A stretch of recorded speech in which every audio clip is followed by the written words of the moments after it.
یہ جو بلاول صاحب کے بیان سے میں آغاز کروں گا کہ اگر ان دونوں جماعتوں کو وہاں کے لوگوں سے حقیقی ہمدردی اور دلچسپی ہوتی اور یہ چھوٹے چھوٹے سیاسی مفادات کے شکار نہ ہوتے تو یہ لوگ کہتے کہ بھائی پہلے اس جیک کے مسئلے کو حل کرو اور پہلے یہ دھرنے وغیرہ ان کا کوئی حل نکالو، اس کے بعد ہم الیکشن میں جائیں گے۔ ان کو الیکشن میں جانا ہی نہیں چاہیے تھا، لیکن ایک طرف راولا کوٹ میں وہ لوگ بیٹھے ہوئے تھے اور دوسری طرف ان کو جہاں جہاں موقع ملا تو انہوں نے الیکشن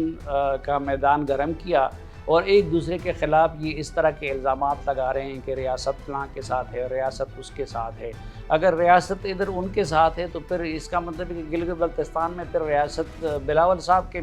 پاس تھی، اور ان جماعتوں نے آخر کون سا تیر مارا ہے کہ لوگ ان پہ ووٹ نچاور کریں گے۔ ہمیں پتہ نہیں ہے کہ عوام میں ان کی کیا سٹینڈنگز ہے۔ تو ایک تو یہ بات ہے۔ جہاں تک ٹویٹ والا معاملہ ہے، دیکھیے اس میں میرے آباء و اجداد کا بھی ذکر ہے۔ میں ایک قبائلی پختون ہوں خود، اور مجھے آج بھی اس بات پہ فخر ہے کہ میرے دادا نانا وغیرہ نے کشمیر کی آزادی میں، جو آزاد جموں کشمیر ہے، اس میں اپنا حصہ ادا کیا، اور میرے خیال میں سردار قیوم اور سردار ابراہیم کی آئندہ نسلوں کو بھی ان کے اس کردار پہ فخر ہے۔ جیک والوں کو صرف یہ بات ذہن میں رکھنی چاہیے کہ میں آج اگر ایک قبائلی پختون ہو کے میں اس پہ خوش ہوں کہ ٹھیک ہے مجھے آٹا 10 روپے کا ملے لیکن ان کو 5 روپے کا ملے، اور میں اگر آج ان کی تکلیف کے بارے میں یہاں پہ شور مچاتا ہوں اور سیاستدانوں سے اور حکمرانوں سے اور مقتدر حلقوں سے ہم کہتے ہیں کہ آپ ان کے مسائل کو حل کریں، آپ ان پہ گولی نہ چلائیں۔ مجھے بھی جیک والوں نے خط لکھا ہے، اور اس خط میں تو کوئی ایسی چیز نہیں ہے جو اس ٹویٹ میں ظاہر کی گئی ہے۔ تو میں عرض یہ کرنا چاہ رہا تھا کہ دیکھیں میرا اور ان کا رشتہ کیا ہے۔ وہ اگر مجھے خط لکھتے ہیں، میں اگر ان کی آواز کو اٹھاتا ہوں، میں اگر ان کی فریاد کو آگے پہنچاتا ہوں اور لوگوں سے یہ کہتا ہوں کہ بے شک مجھے مہنگا آٹا دو لیکن ان کو سستا دو کیونکہ وہ کشمیری ہیں، تو وہ رشتہ ہے پاکستان کا۔ اگر وہ بیچ سے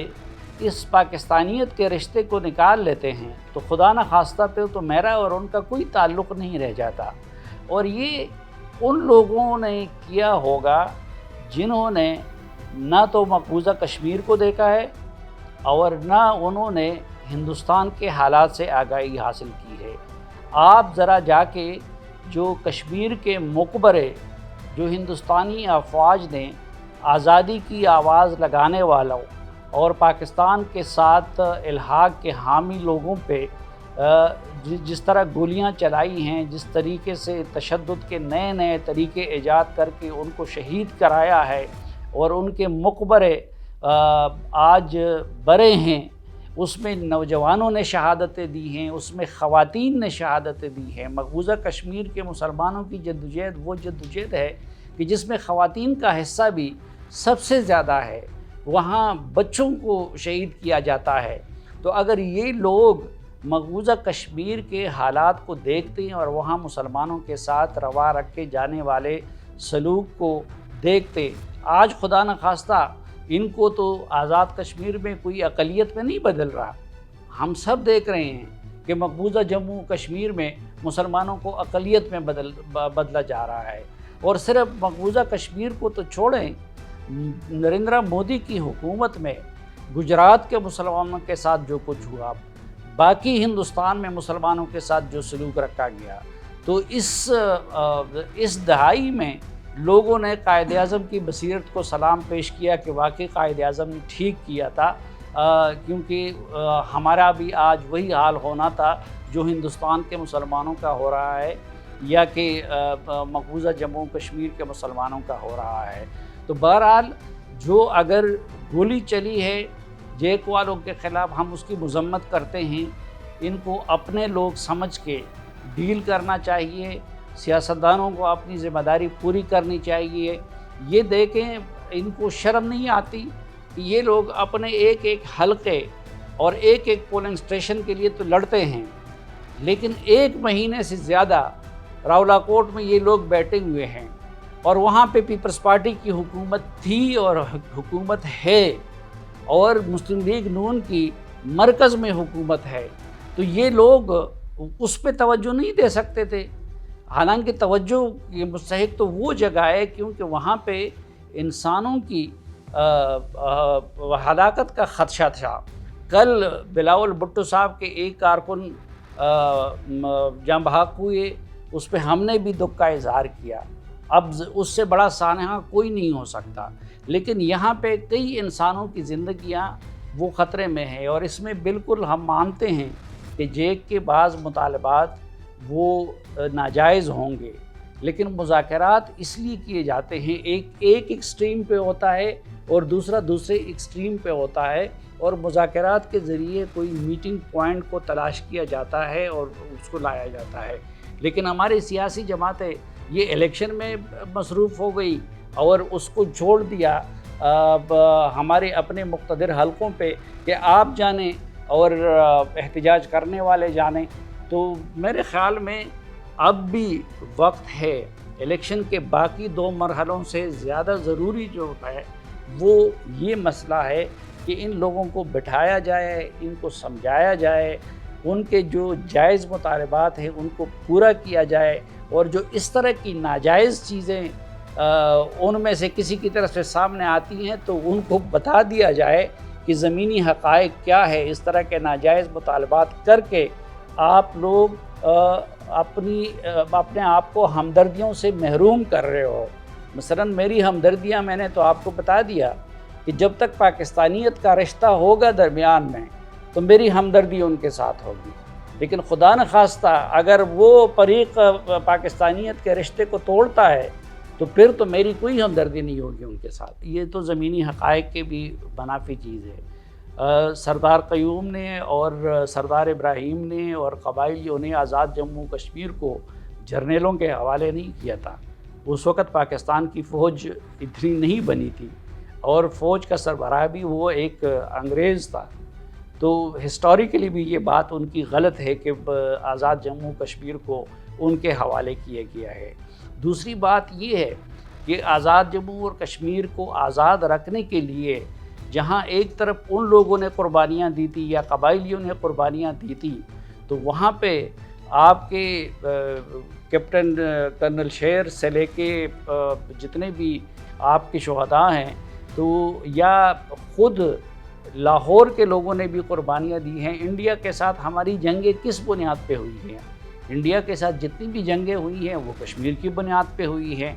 تو ان کشمیریوں کی خاطر باقی پاکستان نے قربانیاں دی، اور اس کے ساتھ یہی ہمیں بھی سمجھ نہیں آ رہی ہے نا کہ دیکھیں کہ ایک اگر حقوق کی تحریک ہے تو پہلے وہ شروع ہوئی ہے آٹے کی قیمت سے اور بجلی کی اس سے، تو جب اس طرح کی ٹویٹیں آتی ہیں اور اس میں سردار قیوم اور سردار ابراہیم جو ہیرو ہیں ان کو اگر غدار قرار دیا جاتا ہے تو اس کے نتیجے میں تو پھر ان پہ شک بھی کیا جائے گا، اور ریاست کے اس بیانیے کو پھر انسان کو درست ماننا پڑے گا کہ واقعی اس تحریک کے پیچھے کچھ اور مقاصد بھی ہیں اور کچھ اور عناصر بھی ہیں۔ اس میں انہوں نے اپنے یہی جو مطالبات ہیں ان کو دہرایا ہے، اور وہی بات اس میں انہوں نے کی ہے کہ حکومت مذاکرات اگر کرے تو ہم مذاکرات سے انکاری نہیں ہیں، لیکن ہمارے مسائل کو سنجیدگی سے لینا چاہیے، اور اس طرح کی باتیں ہیں۔ کچھ بھی نہیں ہوگا۔ دیکھیے اس وقت جو پیپلز پارٹی ہے وہ کچھ بھی ہو جائے یہ بیانات وغیرہ دیتے رہے گی اور زیادہ سے زیادہ وصول کرنے کی کوشش کرتی رہے گی وہ مسلم لیگ نون سے، لیکن وہ ان کا اتحاد اور ان کا ساتھ نہیں چھوڑے گی۔ اسی طرح MQM ہے تو MQM بھی کچھ بھی ہو جائے وہ ساتھ نہیں چھوڑے گی۔ تو جب اتحادی ساتھ نہیں چھوڑتے تو پھر حکومت کے لیے اس طرح کا کوئی خطرہ بھی نہیں ہے۔ پاکستان میں روایت یہ بھی ہے کہ جب اسٹیبلشمنٹ اور حکومت کے تعلقات اچھے ہوتے ہیں تو اس حکومت کو کوئی خطرہ نہیں ہوتا، لیکن اگر وہ تعلقات میں دراڑ آ جائے تو پھر اس وقت حکومت خطرے میں ہوتی ہے۔ تو اس وقت اسٹیبلشمنٹ اور حکومت کے تعلقات بھی اچھے ہیں، تو اس بات کا امکان نہیں ہے کہ ان کے مخالفین کو ان کے خلاف جمع کر دیا جائے۔ تو میرے خیال میں سب اسی تنخواہ پہ گزارا کرتے رہیں گے۔ JUI ہے اور اس کو آپ ایک ساتھ نتی نہ کریں پیپلز پارٹی کو۔ پیپلز پارٹی حکومت میں ہے، ٹھیک ہے، پیپلز پارٹی کے اور JUI جو ہے وہ اس وقت اپوزیشن میں ہے۔ پیپلز پارٹی کو صدارت ملی ہوئی ہے، پیپلز پارٹی کو گورنری ملی ہوئی ہے 2 صوبوں کی، پیپلز پارٹی کو سندھ میں حکومت ملی ہوئی ہے، پیپلز پارٹی کو چیئرمین سینٹ کا منصب ملا ہوا ہے، پیپلز پارٹی کو بے نظیر انکم سپورٹ پروگرام کا جن کا کتنے 100 ارب روپے ہیں وہ پروگرام پیپلز پارٹی کو ملا ہوا ہے۔ تو پیپلز پارٹی اپوزیشن میں نہیں ہے۔ JUI اس وقت PTI کی طرح وہ اپوزیشن میں ہیں، لیکن وہاں پہ بھی یہ مسئلہ ہے کہ JUI اور PTI کا الائنس ہو نہیں سکتا، اور JUI کے بغیر مجھے نہیں لگتا کہ PTI کوئی بڑی تحریک برپا کر سکے گی۔